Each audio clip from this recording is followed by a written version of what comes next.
Hey, what's up YouTube? My name's Cameron Dougherty here with another tech video. This is going to be a little bit different today. We're going to talk a little bit about where the channel's at, how we've been doing, and then we're going to take a look inside the YouTube studio and look at the analytics and what information is available there. So if you've never had a YouTube channel before and you're curious what those analytics look like for a new channel, a beginner, this is a great way to see that. And maybe if you're in a similar position to me and you just want to have a little bit of a point of comparison, then this is also a good video for you. So we're going to dive right in and take a look and talk about how this channel's been doing.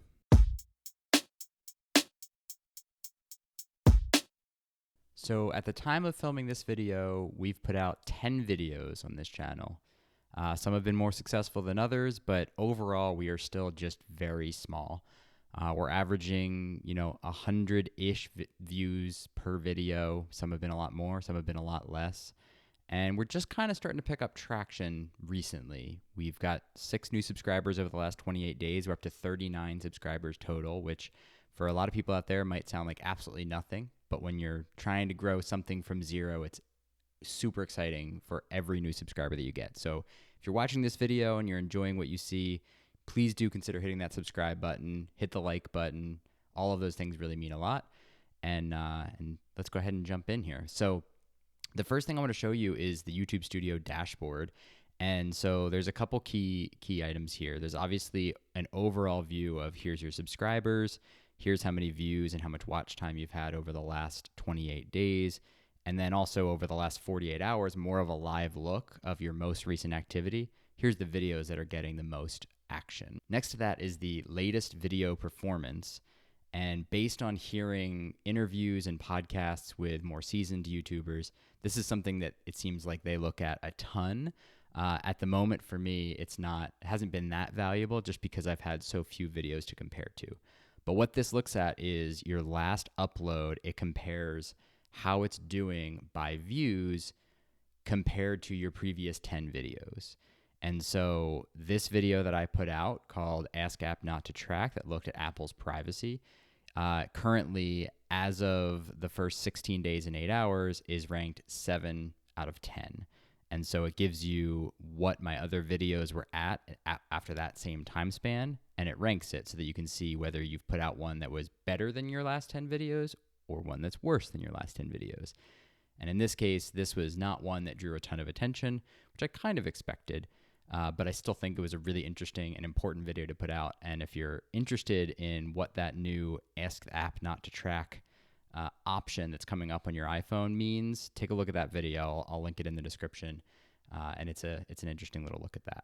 It also gives you how many views it's had, what the click-through rate is. So that means every time that your video has been shown to someone and they've had an option to click on it, what's the percentage of times that person chose to click? So in this case, it's at 5.1, which is a little below what my average is for the channel. And then average view duration, so that's after somebody goes and clicks on it, how long did they watch for on average? And 4 minutes and 39 seconds is actually above the average for my channel. So interesting to see how that played out. I think it means that it's a good video. People are enjoying it and sticking around for most of it when they watch. But it might not be a topic that many people are interested in, which is okay. So this is overall the main dashboard area. There's the content tab, which really just shows all of your videos. So here are the 10 videos that I've released so far. And what I want to spend the most time looking at is the analytics page. And so I am a tech guy. I'm a data guy. I love numbers. I work in spreadsheets a lot. And so this is a really interesting page to me because YouTube does a good job of providing you information to use to make decisions, information to understand why something's getting more views or less views, and help you to tailor your approach to fit what your audience is looking for.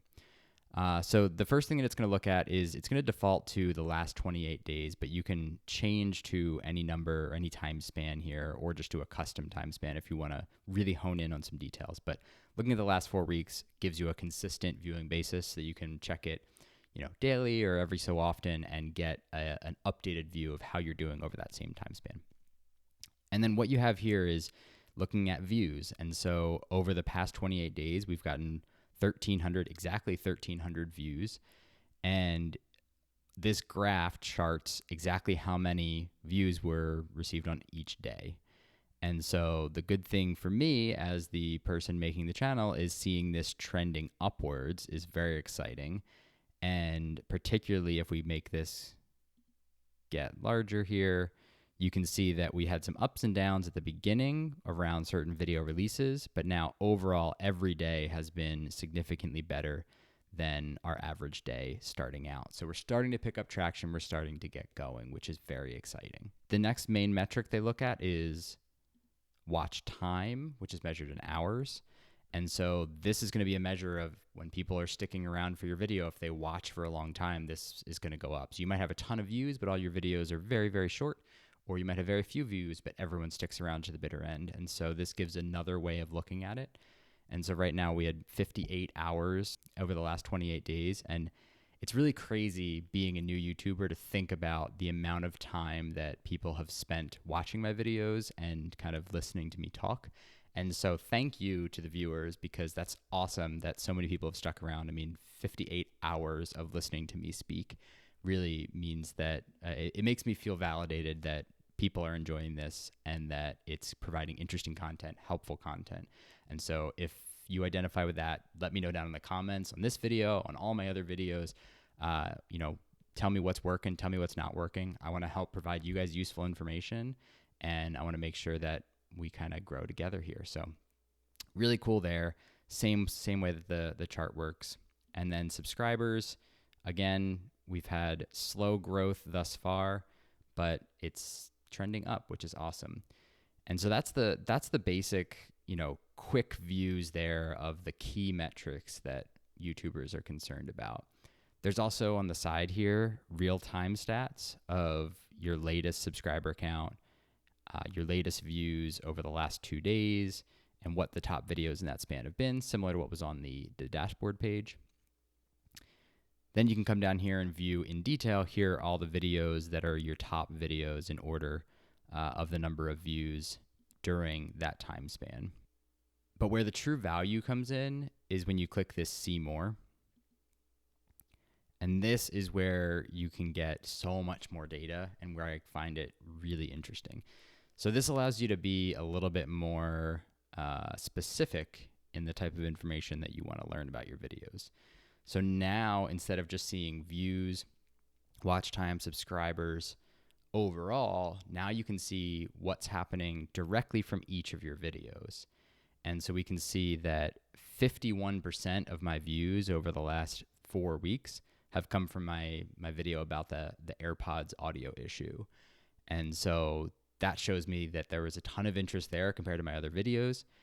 And in addition to that, it's showing that there's the majority of my watch time coming from that video. I think that's the shortest video that I've released, but also it's generating most of the watch time that's coming through. Here you can see subscribers, and when it's tying it specifically to a video, that means that somebody subscribed while watching that video or from that video's screen. And so the fact that somebody, took to that video and then decided to subscribe from there, you can use these as a metric by which you can decide to, decide what your audience is interested in and decide how you're growing your audience. One down here where only 15 people watched my video looking at the Anchor power chargers. I'm sorry, no, this is the first one. This was just using the original, just looking at all the Apple charging offerings. Only 15 people watched it, but one person subscribed to it. And I have a feeling I know who that person is because there was a really nice comment about somebody that really appreciated the content there. And so I'm guessing that that's them. Next to it here, we have the number of impressions on the video. And so this is when we talked about click-through rate before. This is how many times the video has been served up to people. So if you're scrolling through your YouTube homepage, if you go to your subscribers page, if you're on my page, every time that video shows, it's going to be an impression because it's been shown to you. And if you decide to click on it, then that's a successful click. And if you do not, then it is not. What this is total number of impressions and then percentage of those people that have clicked. And so you can see that the average across the channel is a flat 6.0, but each video is a little bit different. So whereas this, the Logitech MK470, which is a mouse and keyboard, That's got a higher click-through rate because generally people are looking specifically for that. They're considering buying it. They want to see a review, and they've clicked through and found my video. On the other hand, some of these other ones are much lower. LastPass video, 2.1%. So my guess is there are people looking for other information on LastPass that are coming across it and deciding not to watch it. Also, it's a bit of a strange topic for somebody that's just looking for general tech. They might not be interested in learning about LastPass Premium and the changes that took place a few weeks back. So very interesting information there. You can see all of that information graphed over time as well. So if you want to look at a single video, you can isolate it and see whether your views for that video are trending up or trending down, which I think we'll see here. Yep. So the iPhone unboxing was very hot at the beginning, but has been since slowing down. And so this really gives you a lot of flexibility, and I'm still not an expert on all of the features here, and I'm sure I'm going to miss some things, and let me know if I've missed something obvious or if there's anything that you use that I'm not calling out here. But I love the flexibility and the information that they give you here. There's additional information about what the traffic source is or how somebody found your video. So in this case, my top is coming from suggested videos. So that would be something that's coming up as, hey, you should watch this because it's like these other videos you've liked, or you just finished this video, here's a similar one. Whereas the next most is coming from YouTube search. And you can actually get into what the search terms are specifically that have led to your videos. So like I mentioned, there are people that are looking for reviews of the Logitech mouse and keyboard and are specifically searching for that model. And so from those people, that generated 53 views, 2 hours of watch time, and they stuck around for 2.5 minutes. So you can micro analyze all of these different things and learn about how people are finding your video, which I think is awesome. We can go back to the overall traffic sources. We going into the suggested videos, you can see where your video was getting suggested. So there's another video here, how to fix AirPods Pro crackling. That is linking to my AirPods Pro replacement video about Apple's replacement program. So if this person's offering something that might fix it, I've got an opportunity to have it replaced. So it goes hand in hand, and people are going to be interested in watching both to learn what they can do with their issue. And so all of this information is here and able to give you a great look at how everything's being driven. There's a lot of other information here about demographics and things like that. Demographics and things like that. I'm not going to go into it too much. Number one, just kind of privacy of my audience. I still have a very small audience, and so at this point, I'll just leave that. It's not even complete. Some of it still can't populate because I don't have enough people. This one here, subscription status. You can see that 98% of my viewers are not subscribed. So if you're watching this video, make sure you get subscribed. I want to see that number climb up. So please consider subscribing. And then you can see where the source is. So all of my subscribers have come from watching a video and enjoying it and electing to subscribe. I have one playlist out there that has nothing generated off of it yet, which I think is very funny. Maybe someday. And there's all these other informations. You can see what operating systems people are using. You can see if they're using subtitles. You can see tons of different stuff. So I think the YouTube analytics are super cool. I think this is a great way to learn about how everything is working. There's a bit more here on reach and engagement, which I think is interesting. So this one, we talked about impressions. So this is kind of your key items like we had here with views, watch time, and subscribers. Around reach, it's impressions, click-through, and then again, views, and also unique viewers. But down at the bottom here, we can see what we saw on that other page with the traffic sources. So you can see where everything's coming from. You can get a little graphic of that. And then this is one of my favorites. So this is impressions and how they led to watch time. So 15.8 thousand impressions. 73.7% of those were from YouTube recommending the content. So that's homepage, that's recommended from other videos, etc. with 6% of people clicking through. So you can see the kind of funnel here of how it gets to your ultimate watch time. And then ultimately from those impressions, 950 views. On average, they stuck around for 2 minutes and 45 seconds, which led to 43.75 hours. I think that's a really interesting graphic and how to think about when you're a YouTube creator, how you generate that ultimate time on the channel. So you've got overall just getting people to see the video. Then you need to convince them to click through titling and thumbnails. Then once they're on, you need to have a valuable bit of content to keep them watching the video and enjoying it and wanting to watch more. And then that leads to watch time from those impressions.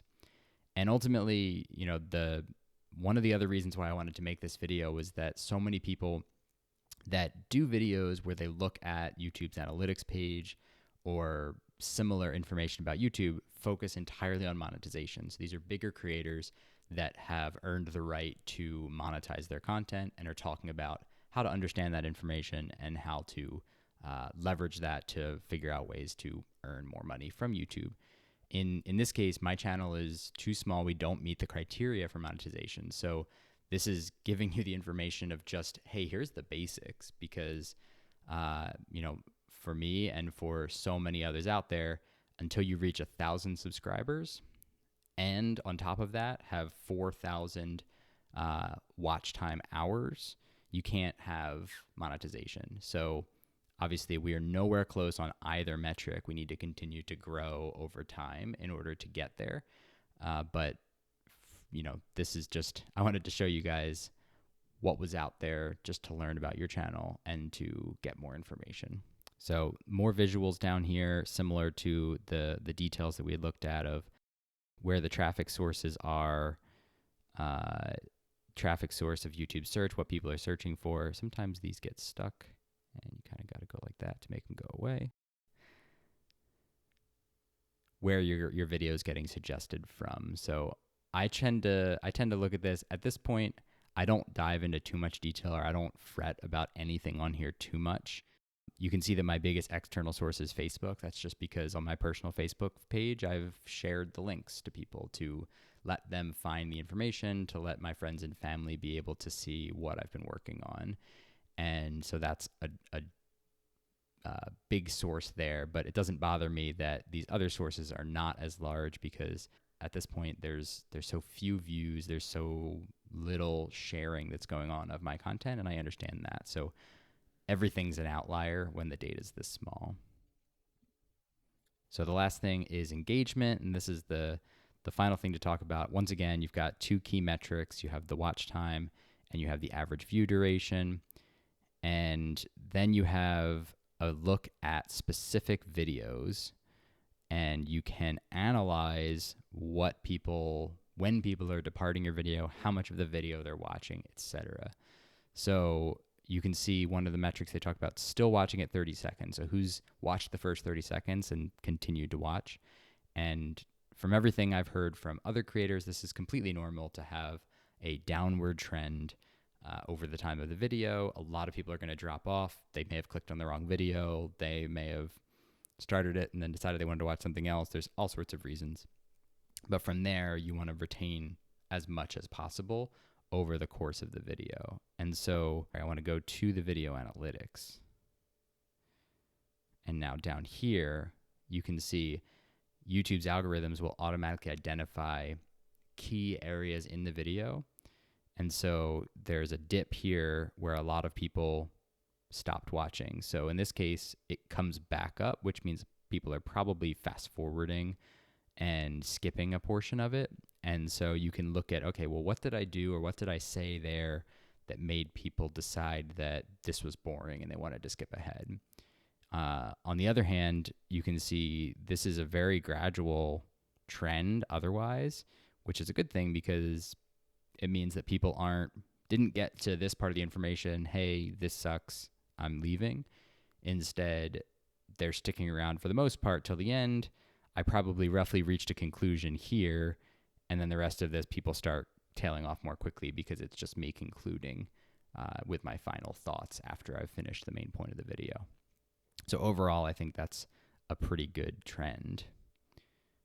can take a look at one other one. If we look at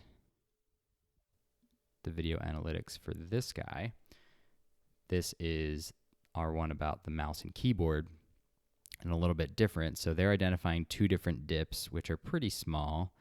But what I'm seeing as a more macro trend is people dipping off and then coming back here. And so that makes me wonder what was going on at this point that brought people back. And it looks like it's right around a time when I put a graphic, some B-roll on the screen, may have caught people's attention if they were fast forwarding. I did break this up and talk about the mouse first and then the keyboard later. So perhaps people heard about the mouse, were more interested in the keyboard, so they skipped ahead for that, and then this caught their attention. This is where they started listening. So that's interesting there of maybe I shouldn't have broken it up, and how could I do the video in a different way that'll keep people interested the whole time. So overall, I think that this is a pretty solid analytics platform that they've given to their users. I'm sure I'm only scratching the surface of what's out there, and it's already changed over time from the time I put my first video up and was just starting until now, 10 videos in, and seeing the increase in growth of impressions, of views, of all of that, of watch time. Seeing that now progress has made it something that I use differently, and I think over time I'm going to keep using it differently. But for a first-time user, for somebody that's new to it like I am right now, I think that this was a nice little look at it from our channel's perspective. And so from camerondoughertytech, we've got 10 videos. We're still keeping it very simple. If you watched our very first video, we talked about how we were doing this bare bones. Right now, the first video we did was an unboxing of this MacBook. This is what we're doing all of our editing on. This is what we're doing most of everything around research and everything like that is done on this device. We've got iPhones. We really were only focused on one for this video, but I have both up here to get the side view and the main view. And those, we've got one on a tripod, which has a very simple cell phone mount that goes onto it. I'll link all of these products in the description, just so you can take a look at what we've been using. And then for the side view, we are actually using mic stands from this mic as the supports right now. So completely bare bones, just stuff we had around. I had a set of these microphones, and we're using them to prop up the camera to get a nice angle and something that we can adjust slightly. This microphone is the Samson Q2U. It's the microphone we've been using for every video. Lately, the last two videos, it's been up front here with me, making the audio quality, I'm sure, much better, as it's designed for something like this. It's designed to be used very close. Usually we have it just out of frame to make it more visually appealing, to not have it be distracting from the object that I'm opening or reviewing or talking about. Eventually, I hope to get a microphone that I can either boom above me that would have a better sound quality to it, or just something that would be better for a further distance from my mouth. But for right now, it's work with what you got, and this is what I got. These microphones, I think, are fantastic. I'll probably do a full review on these at some point soon. As you may have noticed, we are just using a simple USB connection that's going into the MacBook to record the audio. So nothing fancy. It does also come with the more traditional HDR, I believe it's called, XDR, whatever it is, connection. Not an audio expert by any means, which can be used for more of a professional audio equipment. So I bought these specifically because they can be upgraded to that functionality. But for right now, we just need the bare basics. And we've been editing through DaVinci Resolve, which is a free video editing software, but still very full-featured. You may have noticed if you've been watching the videos, and I hope you'll notice it going into the future, that we've been dabbling with some different functions, some zooms, some words coming in. It's all kind of learning as we go. It's been very interesting to play around as I'm doing some editing. My fiance is doing some editing. Neither of us are video editors by background, but we've been trying to pick it up and learn different things as we go. Shout out to all the people that make DaVinci Resolve YouTube tutorials out there, because we would not have been able to make the somewhat polished videos that we have thus far without you guys. And then the only other thing to call out is we've been using Adobe Spark to make our thumbnails, which is a $10 a month subscription for a slimmed down version of Photoshop, I'd say. You know, it's designed specifically for social media graphics and things like that. It lets you move things around. It lets you add text very easily. It lets you bring in pictures. It can remove backgrounds from pictures. So it is not full featured to do really, really professional photo editing. But if you just need to throw together a quick thumbnail, it's something that we've invested in just to make our life a little easier, rather than trying to put it together on a PowerPoint or some other program like that. So that's what we've been using. It's been working for us thus far. We're going to keep growing and investing more in everything as we continue to see growth and as we continue to be happy with where we're headed.